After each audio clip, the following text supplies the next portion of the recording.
Senhora Comissária Maria Teresa Manuela, que está nessa altura a nos representar na Comissão Africana, na qualidade de relatora especial para as prisões e condições de detenção e ação policial em África. Antes de mais, queríamos mesmo agradecer por essa receptividade e, sobretudo, por nos receber aqui no seu espaço. A senhora foi eleita no dia 1 de julho de 2017. Achamos que é o seu primeiro mandato, mas de lá para cá nós gostaríamos de saber, ter participado numa disputa com outros países, como é que consegue chegar a esse cargo e como é que recebeu o anúncio da sua eleição? Ok, muito obrigada. Eu é que devo agradecer a vossa disponibilidade para falarmos um pouco sobre esta minha trajetória para a Comissão Africana dos Direitos Humanos e dos Povos. Na verdade, não é que seja completamente outsider nestas lides. Já desde 2000 que lido com questões relacionadas com direitos humanos. Exatamente na altura da OCHA, creio, que é a questão dos refugiados. Nesta altura, já na Procuradoria, teria sido indicada para acompanhar a atividade relacionada com o respeito pelos direitos humanos dos refugiados. E nessa senda andei por algumas partes do país onde tínhamos campos de refugiados. Em 2004, fui novamente indicada para trabalhar com o Dr. Caetano, de feliz memória neste momento, em questões relacionadas com direitos humanos. Em 2005, beneficiamos de uma formação por parte das Nações Unidas para um modelo de apresentação de relatório que estava sendo implantado nas Nações Unidas. Foi exatamente naquele ano que transitou do comitê para a missão. Nessa altura, participamos desta formação, portanto, em 2005, e a nível da Procuradoria indiquei mais um colega, sugeri mais um colega, não indiquei porque na altura não tinha mandato para tal, sugeri, foi aceito. E então participamos desta formação que foi dada pelas Nações Unidas, tendo como modelo um relatório que teria sido apresentado por um país que agora a memória me falha o nome do país, e então fizeram esta formação para ver se era possível ser implantado em Angola. E qual era a novidade nesse modelo? Era trabalhar com a sociedade civil, porque até ali o relatório era feito única e simplesmente pelo Estado. Então só havia a versão do Estado no relatório. A partir dali foram feitas as formações, andamos pelo país inteiro para poder repetir as formações, formar os comitês dos direitos humanos e, a partir dali, com a sociedade civil, passamos a elaborar relatórios. Devo dizer que no princípio não foi fácil, mas com dos relatórios elaborados pelo CIRD? Exatamente. Okay. Então, foi nesta altura, 2004, 2005, que foi criada a CIRD, esta comissão intersetorial, que no princípio queria-se que fosse chamada intergovernamental, mas porque havia outros órgãos, como a Procuradoria-Geral da República e a Assembleia Nacional, não era possível chamar intergovernamental. Então, são setores que contribuem para a proteção dos direitos humanos a nível do país. Nessa altura, então, andamos pelo país inteiro e os relatórios elaborados íamos defendê-los a nível da ONU e paramos para pensar na Comissão Africana. Começou-se a elaborar também relatórios para a Comissão Africana e começamos a apresentar os relatórios junto da Comissão Africana em Banjul, e o culminar foi termos conseguido trazer a Comissão Africana em 2014 para a 55ª, creio, aqui em Angola. Posto isto, depois Angola foi convidada a apresentar candidatura. Mas passamos muito tempo sem tratar disto. Quando o convite foi repetido, então Angola parou, a comissão parou e pensamos, bom, por que não apresentar uma candidatura? Já estamos a fazer um esforço grande para podermos colocar o país num nível aceitável, porque trabalho havia, mas não era conhecido, porque também trabalhávamos de forma esporádica, então era preciso sincronizar. Foi assim que apresentamos a candidatura foi aceite, houve a disputa e em julho, 30 de junho a 1 de julho, fui então eleita para a Comissão Africana. Tomei posse em novembro, na 61ª sessão, e a partir desse momento fiquei com as responsabilidades que acabou de citar. Foi nessa altura que fui eleita como responsável pelas prisões, condições de detenção e ação policial em África. Também integrei o CPTA e 2 anos depois integrei o Comitê contra HIV e as comunicações. E temos estado a trabalhar nesse sentido.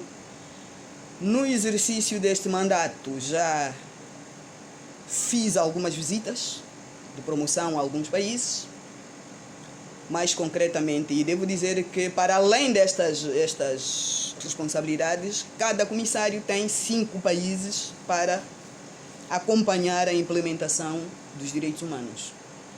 A mim couberam os países de expressão portuguesa, que até a minha chegada estavam espalhados pelos vários colegas lusófonos e francófonos. Como resultado, o acompanhamento, claro está que não era dos melhores. Por exemplo, e só para ver que para Angola tínhamos a comissária Maiga, que é maliana.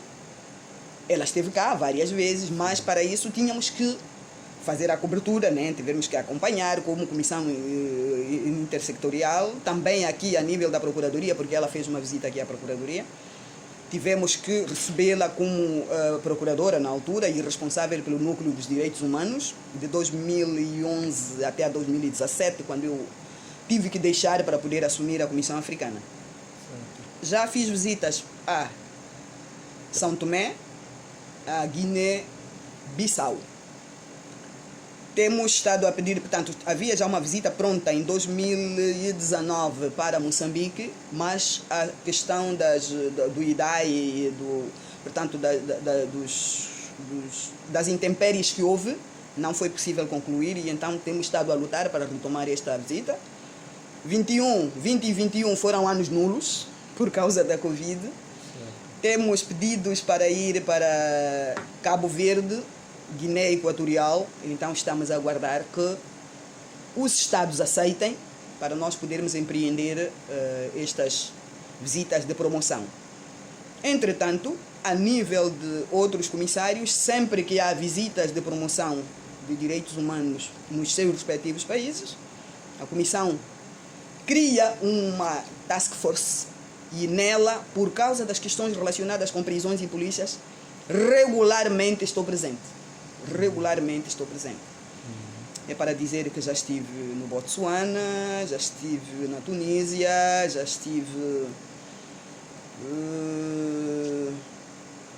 deixa-me cá lembrar, na Mauritânia, já estive... Há um outro país que me escapa agora, onde também fomos fazer visitas de promoção. E tenho estado a integrar exatamente para também ter noção de como estão as questões relacionadas com a minha temática. Nesses países? Nesses países, exatamente. Entretanto, em 2019, há uma comissária que deixa a comissão 6 meses antes do seu mandato terminar. Portanto, ela já tinha renovado o mandato e é norma na comissão não haver mais de 2 mandatos. 12 anos achamos que é o suficiente para projetar e colocar fim a um projeto que se tenha iniciado. Então, esta comissária já tinha 6 meses só de mandato, mas ela tinha outras questões para responder a nível de África, então deixou o mandato da mulher. Então, nesta altura, assumi o mandato da mulher e entreguei agora, em 2021, quando foram eleitos os 4 novos comissários, Então entreguei à comissária Janete, que é gambiana, porque a conciliação é muito difícil. Realmente é um mandato muito bom de se levar a cabo, mas aproveitei enquanto estive no mandato para trabalhar de forma intensa com a mulher lusófona, porque durante a minha estadia na comissão reparei que a mulher lusófona está muito retraída em relação às outras organizações femininas da anglofonia e da francofonia. Mas, senhora relatora, isso não tem nada a ver com as limitações da língua? Não, absolutamente, porque a língua portuguesa é uma língua de trabalho a nível da comissão. Tem a ver um pouco também com o facto de eu ter dito há bocado que as relatoras não tinham como língua a língua portuguesa. Então, sendo, por exemplo, eu trago o exemplo da Angola, sendo a comissária Maiga francófona, tem maior possibilidade de lidar com o lado francófono e o lado lusófono, o anglófono um pouco, mas alguma dificuldade em lidar e mobilizar o lusófono. Então, o trabalho que levei a cabo com o mandato da mulher era exatamente trazer a mulher lusófona para dentro da comissão. E resultou? Resultou, digo que resultou porque hoje, aqui a nível da Angola, a SOGE e a PMA consegui que fossem admitidos como membros observadores. Apesar de eu não ser relatora da Angola, mas dou algum contributo na interpretação dos documentos que são exigidos. Sim. Porque repare que o anglófono tem o sistema anglófono jurídico. O francófono tem o sistema francófono, que é o continental, mas não tem a mesma percepção sobre uma lei. Lembro-me que quando a PMA ou a SOGE apresentou o diário, foi Cabo Verde, na altura da indicação da entrada de Cabo Verde como Instituição Nacional de Direitos Humanos, havia um Diário da República e eles diziam que não queriam o Diário da República, que não era aquele documento que queriam, mas queriam um documento assinado pela Assembleia Nacional. E eu disse não. A nível lusófono, uma instituição que tenha uma publicação no Diário da República, é porque o Diário da República é o diário oficial. Então, é porque já foi aceito a outros níveis e aquilo é a publicitação de algo legal que foi anteriormente feito. Então, conseguimos equilibrar e hoje há muitas mais ONGs e instituições nacionais de direitos humanos que estão a apresentar a sua candidatura para a Comissão Africana, uns para afiliados às instituições nacionais de direitos humanos. Falo, por exemplo, da Comissão Nacional de Direitos Humanos da Guiné-Bissau, que está a preparar a sua entrada. Estamos a retomar a conversa com a Comissão de Direitos Humanos de Moçambique para entrar. Fazem parte do RINAD, mas não estão como filiados na Comissão Africana. Então, quem fala por eles é o RINAD. Então, eu estou a dizer, têm que estar presentes para que a vossa voz seja ouvida, para que possam trazer as questões do país diretamente e não por intermédio do RINAD. Tem resultado, e muito. Várias outras ONGs já têm propostas para aderirem à CAD, à Comissão Africana. Falo da ACRIDES, daqui da Guiné, de Cabo Verde, que já apresentou a sua candidatura, portanto está agora tramitando, e isto deixa-me feliz, muito feliz, porque a lusofonia começa a responder. É para ver que hoje já há uma plataforma de ONGs da lusofonia, que engloba todas as ONGs ativas e criaram uma plataforma através da qual podemos contactar qualquer uma delas, né? Neste momento, se eu precisar de contactar uma ONG lusófona que trate de criança, eu posso, através dessa plataforma, pedir que me ponham em contacto para me responder a isto ou aquilo. Já é um ganho. Certo. Senhora relatora, eu gostaria só de recuar.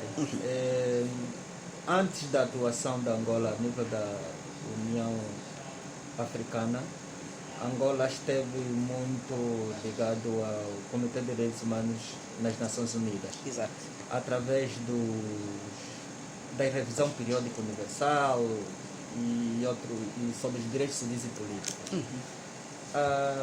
A senhora sente que a experiência saída dessas atuações a nível dos comitês, de vários comitês em Genebra, ajudou para essa atuação a nível da Comissão Africana? Bastante. Bastante, porque foi uma experiência adquirida com um modelo novo, ao qual Angola teve que se adaptar. Já lhe disse que não foi fácil nos primeiros tempos, mas no final concordamos todos que era preciso que toda a força viva do país pudesse participar da elaboração do relatório, independentemente da opinião que tivesse sobre o assunto. E também a possibilidade de, se não concordar com a versão que consta do relatório oficial, poder fazer um relatório sombra. Foi um ganho. Relatórios paralelos. Exatamente. Foi um ganho interessantíssimo e que Angola hoje catapultou também para a Comissão Africana. Mas o governo angolano, sempre que há, por exemplo, não só as sessões da Gâmbia, como as sessões de Genebra, tem recebido também os relatórios paralelos da sociedade civil de Angola, por exemplo? A Comissão recebe. Não, falo o governo da Angola. Os relatórios paralelos vão direto para o órgão. Não precisam de passar para Angola. Pelo governo. Não. Certo. O relatório sombra é feito direto. Desde que a Comissão Africana publique, portanto, receber o relatório de Angola. Angola vai defender o seu relatório nesta sessão. Como a sessão é convocada com tempo de antecedência, a sociedade civil está em condições, porque o relatório depois é publicado. Para além da discussão que há aqui a nível interno, e eu conheço o procedimento porque fiz muito tempo na CIERD, foi da CIERD onde saí para a Comissão Africana, para além de todo o trabalho que é feito aqui, de levarmos o relatório que é para ser discutido, nós percebemos, eu hoje percebo e sempre percebi que pode haver uma voz discordante. Eu dizer que fiz uma escola e alguém dizer, não, você não fez uma escola, você criou ali 4 paredes, mas aquilo não é uma escola. Tem todo o direito. Sim. E ao invés de relatar para o relatório, porque não, o governo não vai aceitar, é normal, é uma reação normal, ele relata direto para o órgão que vai analisar o relatório. E os órgãos recebem, analisam ao mesmo tempo que o relatório nacional e vai fazendo os equilíbrios. Porque para além dos relatórios paralelos que saem da sociedade civil interna, temos os outros órgãos internacionais que também elaboram relatórios. A Transparência Internacional, os órgãos das Nações Unidas, os órgãos internacionais de direitos humanos, a Human Rights, esses todos, a Anistia Internacional, inclusive também, de quando em vez olhamos para os relatórios que os Estados Unidos da América faz sobre direitos humanos dos países. Tudo isto serve para analisar o relatório do país. Senhora relatora, quando se está a analisar um relatório do governo e se tivermos que olhar para o número de recomendações que recebe não só a nível de Genebra, como a nível da Comissão Africana, como é que depois o governo articula para aceitar ou não aceitar as recomendações que recebe? O governo, a delegação do governo que vai para estes encontros onde apresentam relatórios tem normas próprias para trabalhar com as recomendações que recebe. Sim. Para trabalhar com as recomendações. Neste momento não posso porque estou a falar na qualidade de comissária africana. Sim. Então, nós fazemos as recomendações, cabe ao governo, e fazemos as recomendações com base nos vários elementos que temos para analisar o relatório. O governo vem e diz, eu fiz. Mas vamos olhar para o eu fiz, como fez, para quem fez, onde fez. Tudo isto, esses dados vêm de outras fontes. Então, analisando, vai-se dizer, fez, mas não fez como devia. Devo aqui esclarecer que a apresentação de relatórios para estes órgãos é um exercício com um duplo ganho. permite ao governo fazer um exercício próprio para ver como está a nível de implementação. Por exemplo, se tem um programa, se está a implementar bem o programa ou não. Isto serve para o governo corrigir. E há governos, nós lá na Comissão Africana, pelo menos, há governos que dizem sim, reconheço que aqui não fiz bem. Então, esta recomendação, o próximo relatório que eu vier, já o trago com esta recomendação, até porque os relatórios subsequentes já vêm com base nas recomendações. Primeiro tem que nos dizer como é que cumpriu as recomendações, depois é o que é que fez a posteriori. Então, o segundo ganho é esta interação com um órgão que não está ali para repreender, porque ele não é nenhum tribunal, mas apenas para mostrar. O caminho devia ser este, de acordo com a Carta Africana dos Direitos Humanos, de acordo com o Protocolo de Maputo e de acordo com o Protocolo de Kampala, que são estes 3 elementos que a Comissão Africana pede. Se ratificou o Protocolo de Maputo, também no seu relatório coloque as questões relacionadas com o relatório de Maputo, que é uma secção B ou C, dependendo da forma. Para uniformizar. Sabe? Para uniformizar. Se ratificou o protocolo, a declaração de Kampala, ou a Convenção de Kampala, também diga o que fez em relação à Convenção de Kampala. E isto é um relatório completo. E estamos ali para conversar, para dizer aqui devia fazer assim, parabéns pelo que fez bem, melhor aqui e por favor não repita aquilo. Exato. Muito bem, senhora relatora, entra para a Comissão Africana em 2017, oficialmente como relatora. Que Comissão Africanos dos Povos encontrou e como é que está a decorrer o seu mandato? Ok, uma pergunta interessante. Efetivamente, quando fui para a primeira sessão, depois de longo tempo, porque por lá já passaram duas lusófonas, uma moçambicana e uma cabo-verdiana, mas já lá vai longo tempo. Tanto é que a comissão está agora há 30 e poucos anos. Sim.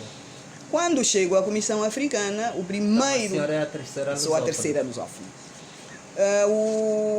O embate é exatamente a documentação.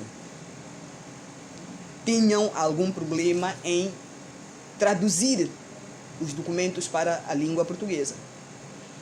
A minha maior dificuldade era que os documentos normalmente são distribuídos com um mês de antecedência, 15 dias, 8 pelo menos. Neste momento já tenho os documentos que eu estava a dizer que estava aqui a tratar da 71ª sessão. Já os tenho e traduzidos alguns deles. Outros vou aguardar porque são menos pesados. Exato. Mas nesta altura não havia documentos em língua portuguesa.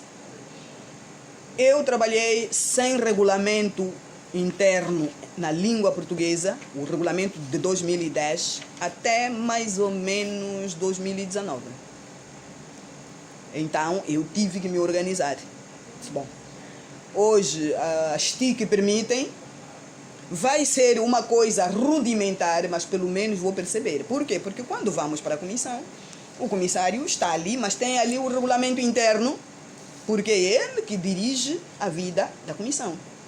Qualquer coisa paramos e vamos ali ver, desculpa, mas isto não está bem feito, isto está a tomar outro rumo. E eu não tinha este documento. Este foi o primeiro embate. O segundo embate, eles criaram condições sim, interpretação já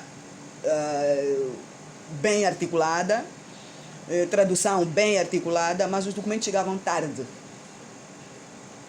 A sua posse? Chegavam tarde na minha posse para ser estudado, para poder adequar-me. A segunda questão era que tudo era pensado no sistema anglo-saxônico. Por exemplo, a questão do caso precedente, a questão disto, e quando eu questionasse, não é que isto já foi feito assim na comissão desde há muito tempo. Eu dizia, ok, tem que se lembrar, e hoje os colegas francófonos que chegaram lutam pelo mesmo aspecto. Temos que dizer que esta comissão tem vários sistemas jurídicos aqui dentro. Não estamos a pôr em causa o caso precedente. Mas se o caso precedente tiver tido alguma coisa de errado, pode ser retificado. Então, também a questão do sistema jurídico era uma coisa nova, porque eu tinha que lidar com aquilo no dia a dia. Era, isto é assim, está bem, mas juridicamente falando não é assim. E depois, um dos maiores problemas que tive é a alocação de jurista. Cada comissário tem 1 ou 2 juristas alocados para poder trabalhar. E não havia um jurista lusófono. Mas havia alguma razão específica? Nunca houve. Não há necessidade. Não há. Por isso é que as instituições da sociedade civil ou os Estados, quando enviavam na altura documentos em língua portuguesa para a Comissão Africana, recebiam as respostas de forma muito tardia. Porque era preciso encontrar alguém que os traduzisse, depois voltavam até responder e ia novamente a tradução. E então havia este pequeno problema do jurista para eu trabalhar. Até 2020, fevereiro 2020, creio, se não for 2021 não. Trabalhei com uma jurista anglófona. Todo este tempo. Imagina a dificuldade no dia a dia de interagir com uma anglófona. Ela não diz uma única palavra em português e eu não digo outra em inglês. Mas lá... em 2020. Acredito que tenha sido em 2020, mas se estiver errada, isso é corrigível, porque os termos de posse, portanto, só em 2020, creio, foi admitido, 20 ou 21, admitido um jurista lusófono, que me foi alocado.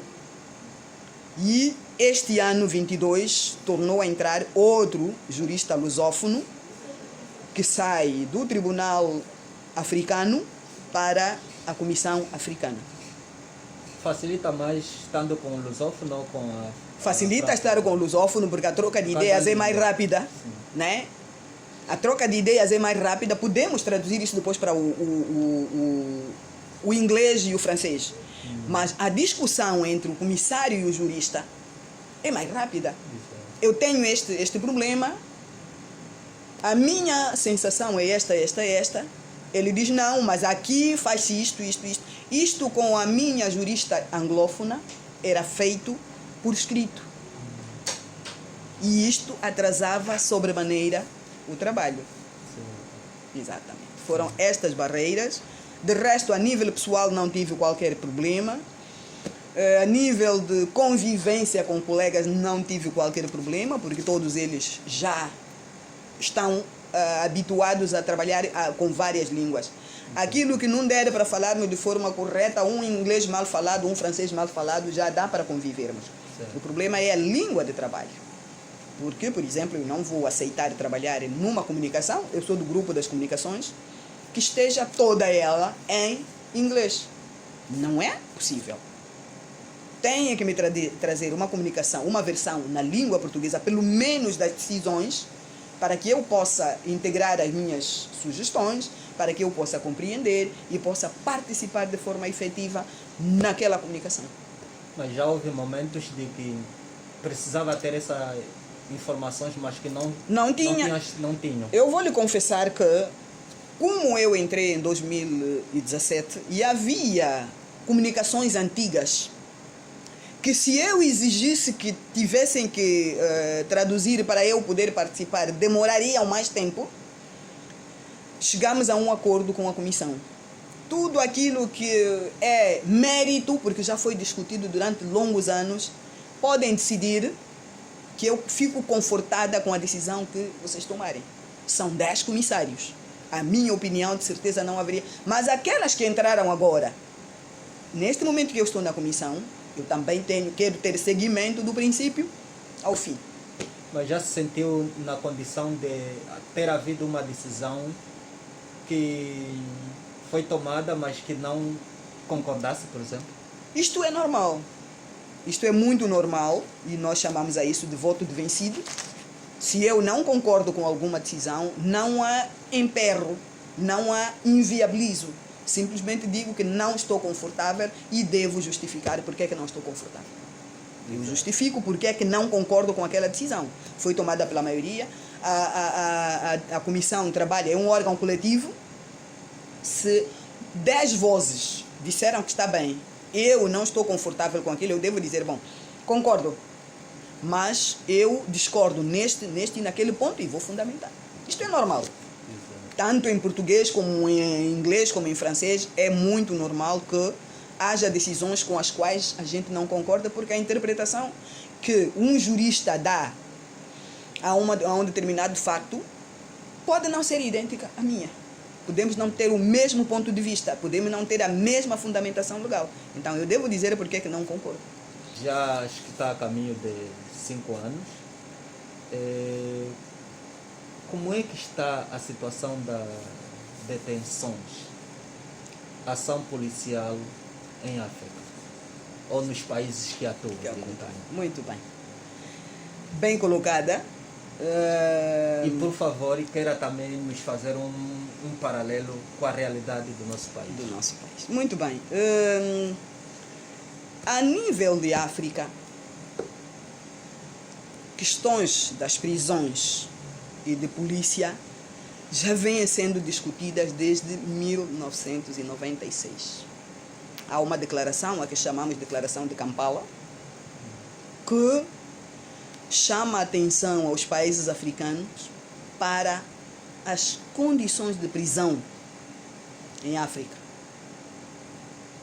Há inclusive um estudo que diz que a África não tem por tradição prisões. A África tem outra forma de punir os seus criminosos.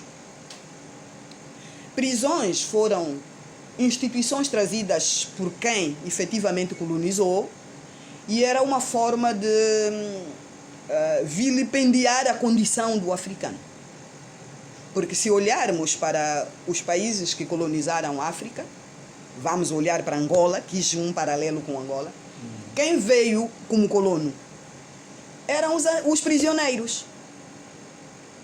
Mandaram-nos para aqui degradados para não constituírem problema na metrópole, não gastarem dinheiro na metrópole, porque a manutenção de um prisioneiro é um gasto.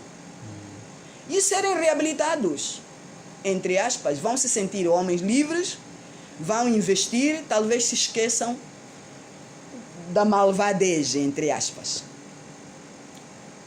Mas a nível de África nós temos problemas sérios, não só em Angola, mas a nível de quase todo o continente. É para ver que é raro o país que nas visitas de promoção que fazemos abre as portas da sua prisão de primeira. É preciso negociar. Para conseguir ter acesso. Para ter acesso. Mesmo nós como Comissão Africana. Vamos começar que a própria visita ao país, a qualquer país, tem que ser autorizado. Nós mandamos notas verbais a dizer, bom, pretendo fazer uma visita de trabalho ao seu país de promoção. Neste momento, mandamos em janeiro, fevereiro, até agora ainda só recebemos da Mauritânia, creio. E há mais um ou outro país cuja visita está sendo preparada. Todos estamos à espera. Quer dizer, na vossa condição também enfrentam essas dificuldades? Temos essa dificuldade. Por isso, mesmo representando a Comissão, mesmo tendo sido mandatados pelos chefes de Estado de África para podermos verificar a implementação dos direitos humanos a nível do país. Mesmo nós temos este problema. Diferente das Nações Unidas, que têm carta aberta para visita.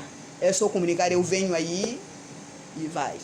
Nós temos que aguardar a autorização do país para podermos fazer a visita. E no país ainda é outra conversa para podermos aceder às prisões. Não vou citar nomes, mas já fiz visitas a 2 países que não tive acesso às prisões. Num deles... Mas houve alguma justificação assim específica? Ordem, ainda não temos a ordem, e os dias de visita vão passando e acaba por sair de lá sem fazer a visita. Porque sempre que se faz essas deslocações tem tempo... Temos termos de tem referência. custos. Não, nós temos os termos de referência. E nos termos de referência consta. Nós falamos com os responsáveis das cadeias. Nós falamos com a alta hierarquia, com os ministros, com tudo. O problema é só o acesso. O acesso local. E eu digo, não digo nomes, mas houve um país onde fomos a um centro de despiste de HIV no país e que está situado dentro da prisão. Mas, como é um centro que serve também à população, a entrada é diferente. Pois nós estivemos no centro do despiste, vimos tudo, vimos as fichas, vimos tudo. O que separava o centro da zona do pavimento prisional é uma rede, essa rede... Tipo de mosquiteiro.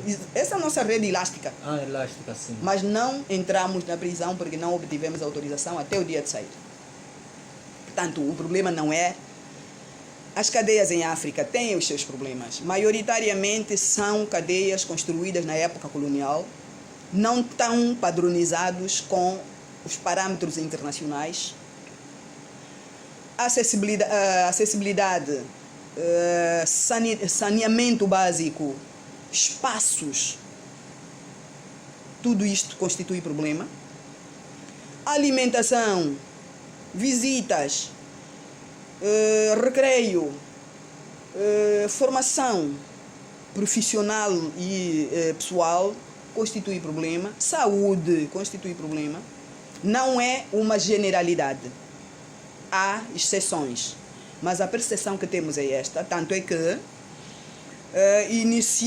o mecanismo iniciou uma consulta que vai culminar com uma conferência sobre o estado das prisões em África, 25 anos após a criação do mecanismo. Este mecanismo que eu neste momento presido foi criado em 1996, depois da conferência de Kampala. Estamos a fazer esse estudo, estamos a ouvir todos, vamos continuar a ouvir todos para perceber o que é que mudou.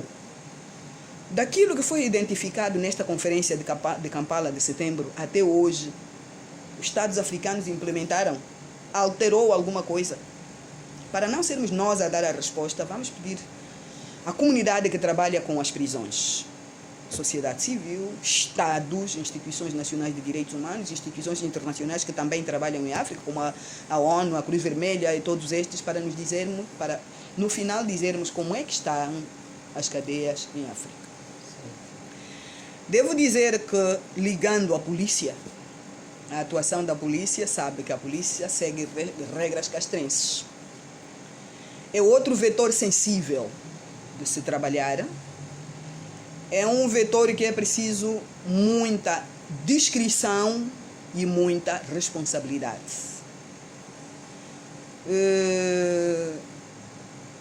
Apenas ressaltar que temos estado a trabalhar com os órgãos da polícia e o nosso foco é formação, formação, formação em direitos humanos, para que haja um equilíbrio entre a sua responsabilidade de manutenção da paz, ordem e tranquilidade públicas e o respeito devido aos direitos humanos, porque, até onde nos lembramos, todos os países africanos, em princípio, são democráticos de direito ou de direito e democráticos. Então, o pico que fez com que a comissão emitisse várias declarações foi a fase de Covid. O que aconteceu na fase de Covid? Era preciso impor as regras de restrição para não propagação da doença. Eu digo sempre que, no princípio, todos nós ficamos assustados e a polícia faz parte da comunidade, também assustou-se. Segundo, não lhe foi passada qualquer instrução para lidar com esta questão sensível. Fica em casa. Como se eu não tenho casa? Como se eu para comer preciso de ir à rua? Como se N situações que os africanos vivem. Mas era preciso ficar em casa para os governos poderem, os estados poderem conter a pandemia para se evitarem desastres. Então, incumbiu-se a polícia e, em alguns países, também as Forças Armadas para impor esta restrição. O que é que ocorreu? Alguns excessos. Todos nós os conhecemos, foram relatados por todo mundo, e isto não foi apanágio exclusivo de África. Também os países mais desenvolvidos tiveram este problema. Só que, com o decorrer do tempo, era preciso falar sobre o assunto. E passamos a falar sobre o assunto com instituições internacionais a dizer: não passemos para uma resposta de força. Você mesmo, polícia, pode usar a dissuasão, pode falar. E Angola, por acaso, teve alguns... não é acaso, foi mesmo trabalho da polícia, teve alguma prestação boa, né? Fiquem em casa, não façam isso, andar ali na rua, não façam isso, ponham a máscara em condições, mas tivemos incidentes feios, como os houve em todos os outros países. Chamam aqui a África do Sul, chamam aqui a Nigéria, chamam aqui o Tchad, chamam aqui a N países. Até os países menos conflituosos, como Cabo Verde e São Tomé, tiveram incidentes. Então, a polícia, a sua atuação é sensível, deve ser entendida, porque a polícia é um homem que deve conhecer o equilíbrio que deve existir e o Estado munir a polícia para que possa efetivamente usar o poder que tem de forma correta. Há excessos, há. Dentro da polícia há homens, e cada homem é um homem e reage diferente. Não quero acreditar que a polícia em África esteja formatada para a violência. Provavelmente, e eu que tenho estado a refletir sempre que temos essa possibilidade, é a formação que têm, a disponibilização de material de substituição e a formatação do homem. Formatação do homem, desde a altura da mobilização, na altura do recrutamento, na altura da formação básica e a formação contínua, para termos um polícia bem formado e que possa efetivamente respeitar os direitos humanos e cumprir a ordem, porque é um dever do Estado garantir a ordem, a segurança e a tranquilidade públicas. Podemos considerar, por exemplo, a nível da experiência dos países que atuam, assim, um exemplo concreto de sucesso, fora dessa questão da atuação que aconteceu durante a Covid? Temos alguns bons exemplos. Cabo Verde tem sido citado como um bom exemplo. Se bem que há dias li um relatório dos Estados Unidos. Cabo Verde tem sido citado como um bom exemplo. A nível de África, o Níger tem sido citado como um bom exemplo, Burkina Faso. Accra, Gana. O Ghana tem sido citado como bons exemplos. Temos bons exemplos em África de uma polícia equilibrada, uma polícia que respeita. Não quer dizer que dentro desta polícia não haja polícias que desrespeitem. O que é que queremos quando houver esse desrespeito? É uma resposta rápida e transparente por parte do Estado. Ok, falhou, sim senhora, então a medida é esta que foi tomada. E a sua execução é esta. E também maior comunicação com os administrados. Quando houver problemas é preciso falar, é preciso comunicar. Nós percebemos que não é fácil porque, já eu disse, o trabalho da polícia é sensível, mas é possível comunicar. Pelo menos para aqueles países que conseguiram ter acesso aos estabelecimentos prisionais, consegue fazer mais ou menos uma comparação em relação aos outros, a nível das infraestruturas, das condições internas que viu? Rapidamente, de forma rápida. Estive em São Tomé, tive acesso às prisões. O problema de São Tomé é ilha e as infraestruturas não... Já disse que as infraestruturas são da época colonial e não permitem fazer mais, mas é um bom exemplo de comunicação, de transparência. inclusive de denúncia de maus tratos, caso existam, de utilização do tempo para produzir para a própria unidade prisional. Mas tem os seus handicaps. Como eu disse, a falta de espaço não permite as separações que a legislação regional e internacional exige. Condenados e detidos, jovens e adultos, homens e mulheres, não permite. Estive na Guiné-Bissau. As condições não permitem. A Guiné-Bissau é um país com problemas sérios e isso se reflete nas prisões. Visitei a cadeia do SIC e não havia condição. Entretanto, fomos visitar a cadeia dos condenados, dali Bafatá, creio. Bafatá. Creio que é este o nome, os nomes fogem neste momento, e ali, pelo menos, havia condição de separação.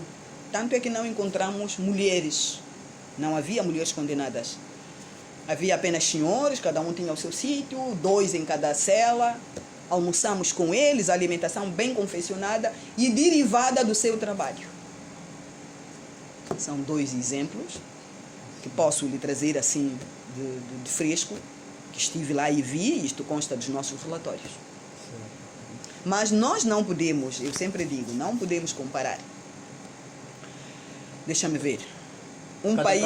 Cada caso é um caso. Um país economicamente forte com um país com problemas de finanças que dependem do exterior para poder pagar salário, não vai exigir que tenha as mesmas condições que aquele país que está em condições de implementar, mas que não quer implementar. Então, é tudo muito relativo. Temos que olhar para o país real.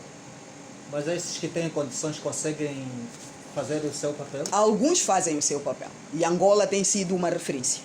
Alguns fazem o seu papel. Neste momento, me parece que em Angola, ainda não fiz a visita oficial a Angola. Quando a relatora especial para Angola vier, provavelmente possa fazê-lo. Mas a referência que há é que, pelo menos, há separação entre detidos e condenados. Também já não há aquela junção entre jovens e portanto, dos 16 aos 20 anos, ou aos 18 pelo menos, temos a questão do jovem em conflito com a lei, que está no outro sítio. Há lugares onde não. Tudo no mesmo lugar, depois o Ministério Público que veja o que é possível fazer. Angola já tem um parlatório, Angola criou as celas conjugais, mas há países onde isto é uma miragem. Portanto, é tudo relativo de acordo com a realidade do país. E nós temos que... Nós sabemos, a Comissão Africana sabe que a África anda a 2, 3 tempos. Então, é com esta realidade que trabalhamos. Não com uma miragem de uma África, não. A África é a África com as condições que existem. E quando se vai para um país, temos que conhecer as reais condições do país. E a exigência a fazer é em função da sua realidade. O que é que pedimos à Guiné-Bissau? Bom, se não conseguem um espaço maior para pôr detidos, então vejam, os pequenos delitos, criem-se condições para que possam aguardar fora, e aqui só ficam os delitos mais graves. Vejam se conseguem separar narcotraficantes do crime comum, porque isto é um crime de grande dimensão. O que é que pode acontecer? O que pode acontecer é, aqui mesmo dentro, recrutarem. E isto não seria bom para o país. Portanto, são soluções que podemos apresentar ao país, e o país vai dizer sim, consigo, sim, não consigo. Tanto é que, para esse efeito, a Comissão Africana tem eu depois vou lhe oferecer acho que ainda tenho aqui um livrinho com os princípios sobre a descriminalização de pequenos delitos. Nós sugerimos aos Estados, veja se dentro do seu cardápio do Código Penal há delitos que podem aplicar penas alternativas.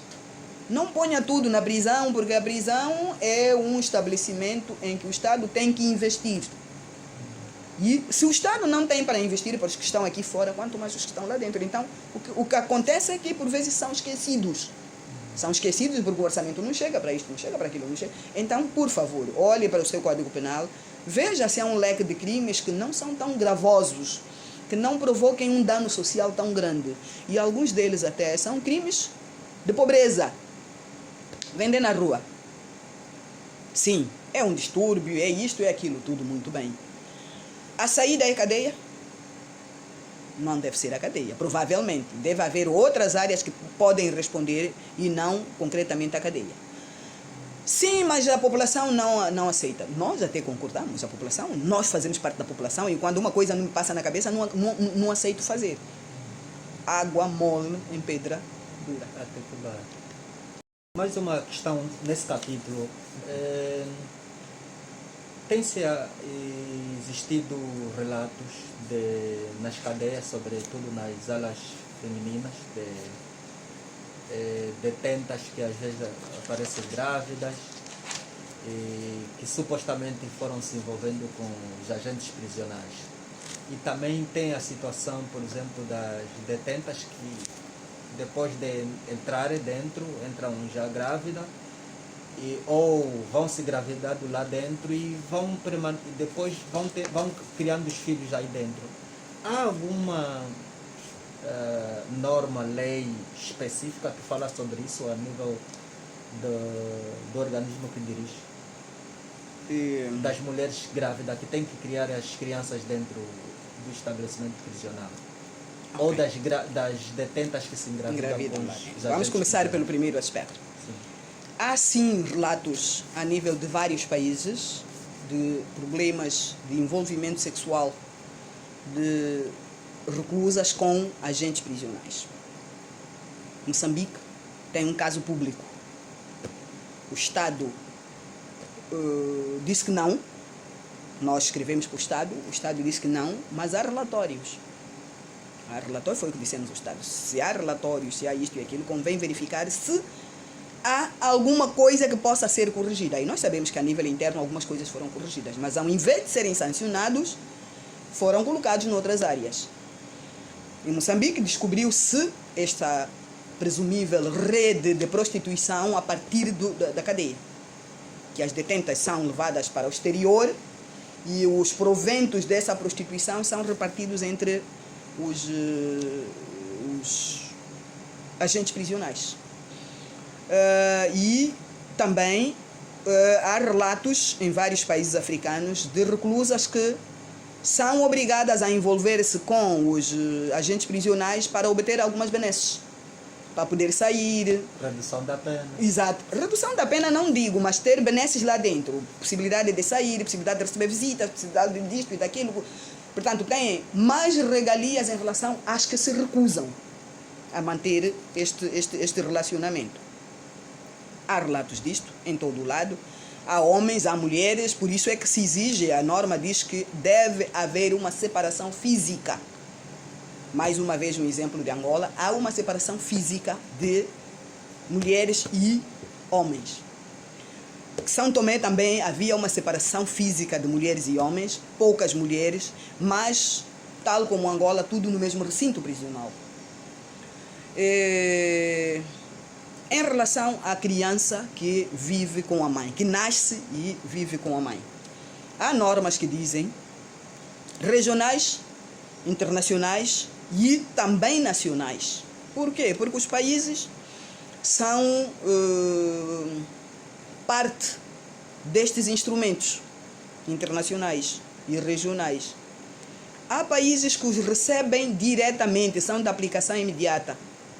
Há outros que têm que ser internalizados. Para as diretrizes, são parâmetros, diretrizes e princípios, são parâmetros que são oferecidos aos Estados para, dentro daqueles parâmetros, poder conformar a sua lei. Porque princípios e diretrizes, em princípio, são soft law. Então, nós oferecemos isso ao Estado e dizemos, bom, tens ali uma baliza. Veja se consegue conformar a sua legislação com esta baliza. Então, em relação às reclusas que dão à luz, há regras próprias. A partir do 9º mês, ou fica num lugar separado ou deve ir para casa. Mas a resposta é uma reclusa com um crime grave. Tudo bem. Então, tem que ser tomadas medidas necessárias para prepará-la para o parto. Tem que haver instituições sanitárias, tem que ter seguimento do obstetra. Quando chegar a hora de dar à luz, tem que ir para uma instituição de saúde para dar à luz. Quando voltar, tem que ser separada das outras. E quanto às crianças, só podem ficar até 2 anos em determinadas legislações, 3 anos em outras legislações. A pergunta é, e depois deste tempo? Muito bem. Depois deste tempo, devem ser tomadas precauções no sentido de os familiares mais próximos da reclusa virem tomar conta da criança. Mas não tem familiares, porque há algumas são estrangeiras e isto ocorre fora do seu território. O Estado tem que ter um lugar para poder acolher essas crianças até a altura que a mãe saia da cadeia, porque psicologicamente não é recomendável que uma criança cresça num ambiente prisional. Então, há países que é até os 2 anos, há países que é até os 3 anos, esticando um bocadinho até os 4, mas mais do que isso, não. Ali, naqueles países onde ficam até 2, 3 anos, é preciso criar condição para que a criança tenha a vida mais normal possível. O que é? Infantário. Para que ela possa ser inserida, durante o dia todo fica ali, e no final do dia vem para junto da mãe. Consultas devem ser garantidas de pediatria, regulares, e quando estiver doente, tudo isto às custas do Estado. Custa caro isso tudo? A manutenção de um prisioneiro durante 10, 15 anos tem valores. Dependendo, porque é per capita, por cada cabeça. É preciso fazer contas. Por isso é que nós, nos princípios sobre descriminalização de pequenos delitos, perguntamos, já fez a conta para ver se mantendo alguém que vendeu na loja, ali na rua, ou que urinou na rua, hoje o Quênia parece-me que diz que também quem cuspir na rua vai ser preso, ou que não tem casa, dorme na rua, ou que é considerado vadio, porque não tem meio de subsistência. Quanto lhe custa criar uma política social que possa enquadrar e ajudar este indivíduo para que socialmente esteja bem, ou colocá-lo na cadeia durante o tempo que a sua lei o permite, 1 ano, 2 anos, mesmo que fossem só 15 dias. Já fez a conta? Há dias tivemos com os parceiros deste movimento de descriminalização de pequenos delitos um seminário sobre o custo do recluso, portanto, que tenha cometido um pequeno delito ao Estado. Quanto é que o Estado gasta para manter este indivíduo durante 1 ano? E quanto gastaria se tivesse que inseri-lo, ajudá-lo a inserir-se na sociedade? Certo. São contas que só os Estados podem fazer. Certo. Porque nós vamos continuar a exigir que os direitos humanos dos reclusos sejam respeitados. Certo. Os que estão cerceados são os inerentes à ação que cometeu. Mas a dignidade da pessoa humana tem que ser respeitada. E com a dignidade outros tantos. Educação, habitação condigna, nem tem que ter uma cela com saneamento, direito a recreio, vários direitos. Certo. Muito bem. Senhora relatora, nossa conversa já está mesmo ir para o fim. Uhum. Mas antes mesmo de fecharmos, a senhora começara, no princípio dizia que o seu mandato já está ao fim. Podíamos saber quando é que termina, e também havia dito que só tem um mandato, não sei se confirma, ou terá a chance de ter um outro mandato. E se nos pode já avaliar a sua performance na Comissão Africana? Já se pode avaliar? Vou começar pelo fim. Não é possível avaliar-me. Eu raramente o faço. Eu tenho o dever de prestar um bom trabalho. este é um dever.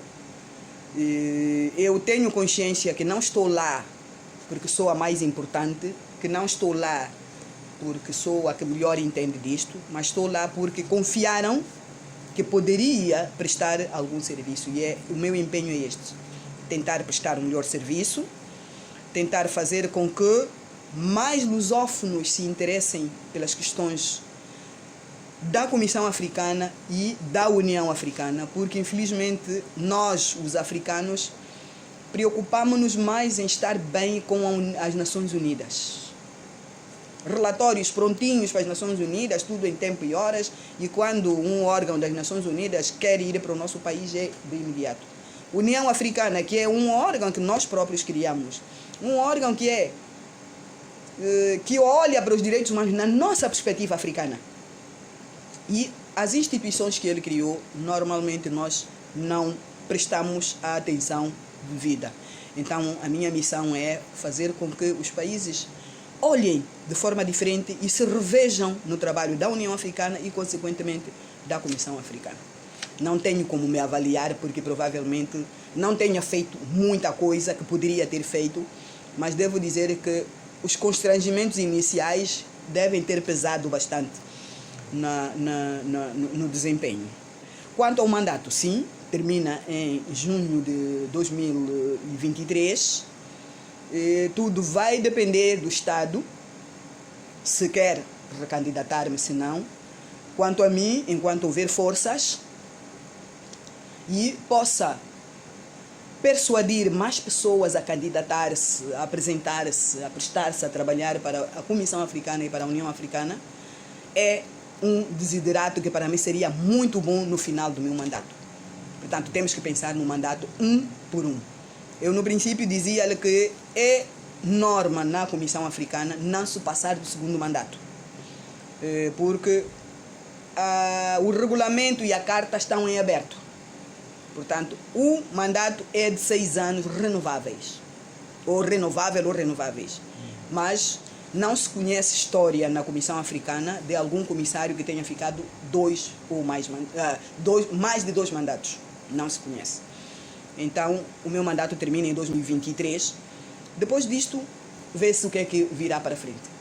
E qual será o futuro da senhora Manuela depois de 2023? Volta para se dedicar especificamente ao seu posto aqui a nível de Angola? Ou? Sim. Continuo, aliás, nunca deixei. Na Comissão Africana temos essa hipótese de continuar no país a fazer a sua vida e, quando for necessário, deslocar-se para poder cumprir as atividades. Mas vou continuar com as minhas atividades normais, aqui a nível do país, vou continuar com a Procuradoria-Geral da República, vou continuar com a docência. E aqui a nível da Procuradoria está com o cargo de vice-procuradora? Não. Aqui na Procuradoria eu sou Procuradora-Geral Adjunta da República. Só temos 2 vices, que são o vice para a área civil e o vice para a área militar. E a senhora está em que área? Estou na área criminal, aqui na Procuradoria, no Ministério Público, junto do Tribunal Supremo. Certo. Portanto, junto do Tribunal Supremo funciona um Ministério Público, que é a magistratura, que aqui eu pertenço há muito tempo e estou no último escalão da magistratura a este nível, porque os senhores vices e o senhor procurador-geral são cargos de eleição e que, terminada o seu mandato, o seu posto é este, que é Procuradora-Geral Adjunta da República. Certo. Eu vou mesmo agradecer esse tempo dispensado, sobretudo por ter aceitado falar para nós. Exato. E estamos bastante agradecidos pelas ricas informações que partilhou conosco. Okay. E o que podemos aqui para concluir é desejar mesmo um bom final de mandato e que possa efetivamente ultrapassar os constrangimentos que poderão ainda existir ou que existiram, quanto a nós, só podemos agradecer e manifestar aqui a nossa disponibilidade em, sempre que for necessário, ter que partilhar algum assunto conosco. Nós estamos abertos, porque nos interessa muito dar um pouco mais de visibilidade daquilo que tem sido a sua representatividade a nível da Comissão Africana. Nós estamos muito agradecidos. Eu é que devo agradecer, porque são poucas as vezes que temos a oportunidade de falar sobre a Comissão Africana e sempre que posso, faço. A nível do país, o ano passado e este ano, gizei uma agenda para trabalhar com as mulheres, continuar a sensibilizar as mulheres para que possam candidatar-se como observadoras à Comissão Africana, para que possam expandir a sua visão acerca das questões, porque há situações que nós vivemos aqui a nível interno que outras organizações femininas já ultrapassaram. Então eu acho que esta partilha, e também há boas coisas que nós fazemos aqui a nível do país que não são conhecidas lá fora. Esta partilha, esta presença das mulheres, das organizações femininas nesta plataforma da Comissão Africana vai ser benéfico para o próprio país, porque os direitos humanos é uma responsabilidade de todos. Há uns que implementam, que executam, mas há aqueles que devem verificar como é que está sendo executado. Então o repto é este mesmo. Eu acredito que mesmo que termine o meu mandato, seria capaz de pedir permissão à Comissão Africana para continuar a trabalhar com a mulher, e aliás as outras que foram comissárias continuam a fazê-lo, para incentivar as mulheres a interessarem-se um pouco mais sobre os direitos humanos. Porque direitos humanos é o nosso dia a dia.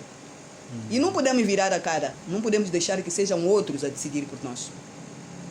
Então, muito obrigada mais uma vez, e sempre que quiserem saber de alguma coisa, nós vamos agora para a 71ª sessão, sempre que quiserem ter acesso a documentos da Comissão Africana, sempre que quiserem ter acesso às nossas resoluções, às nossas recomendações para os Estados, estaremos aqui, públicas, e aliás devo dizer que devem também, de quando em vez, acessar o nosso site, inscrevam-se, e vocês também podem inscrever-se para observadores da Comissão Africana.